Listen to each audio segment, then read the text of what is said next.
اصل میں بات ہے ساری یقین کی. ہمارا سب سے بڑا مسئلہ یہ ہے کہ ہمارا یقین ہی محکم نہیں ہے.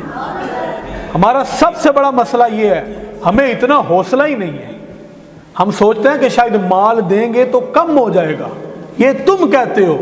میرے کریم آقا فرماتے ہیں مال دیتے جاؤ گے اللہ تمہارے مال کو بڑھاتا چلا جائے گا. ایک حدیث مبارکہ میں میرے اور آپ کے کریم آقا صلی اللہ علیہ وسلم نے ارشاد فرمایا 7 چیزیں ایسی ہیں جو سچ ہیں. 3 کے متعلق میں اللہ کی قسم اٹھا کے کہتا ہوں. دیکھیں کتنی اہمیت پیدا کر دی اس بات کے اندر, کتنی تاکید پیدا کر دی گئی ہے کہ فرمایا کہ 7 چیزیں ایسی ہیں جو سچ ہیں. جب اللہ کے نبی نے جو کہہ دیا تو پھر پیچھے کوئی بات رہ جاتی ہے؟ وہ تو سچ ہی سچ ہونا ہے. زمین پھٹ سکتی ہے, کائنات کا سارا نظام درم برم ہو سکتا ہے. میں کہتا ہوں سورج مشرق کے بجائے مغرب سے نکل سکتا ہے, لیکن میرے کریم آقا کا فرمان جھوٹا تو نہیں نہ ہو سکتا. تو حضور نے فرمایا کہ 7 چیزیں ایسی ہیں جو سچ ہیں, لیکن ان میں سے 3 ایسی ہیں جن پر میں اللہ کا نبی اپنے رب کی قسم اٹھا کے کہتا ہوں.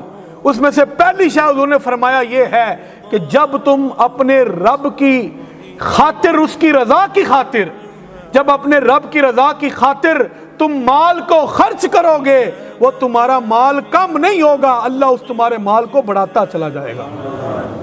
اور پھر حضور نے اور بات پہ قسم اٹھا کے کیا کہا؟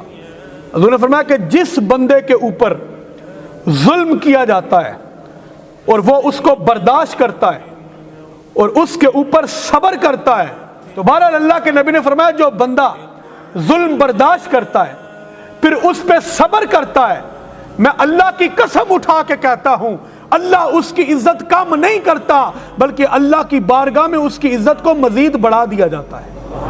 اور اسی طرح حضور نے تیسری شے جو فرمائی, یہ بڑی ضروری اور اہمیت کی حامل ہے. حضور نے فرمایا کہ جو بندہ مانگتا ہے, یہ بہت لوگ ہوتے ہیں نا, بعض لوگ یہ بغیر شرعی عذر کے مانگتے ہیں. حضور نے اللہ کی قسم اٹھا کے کہا ہے کہ جس بندے کو مانگنے کی عادت پڑ جاتی ہے, جو ہر وقت اپنی محتاجی کو لوگوں کے سامنے ظاہر کرتا رہتا ہے, پھر کیا ہوتا ہے؟ فرمایا پھر اللہ رب العزت ایسے بندے کے لیے محتاجی کے دروازوں کو کھول دیتا ہے, پھر وہ مانگتا ہی رہتا ہے, پھر ایسا ہو ہی نہیں سکتا وہ نہ مانگے. تو اس لیے ہمیں مانگنے سے زیادہ اہمیت ہمیں محنت کو دینی چاہیے.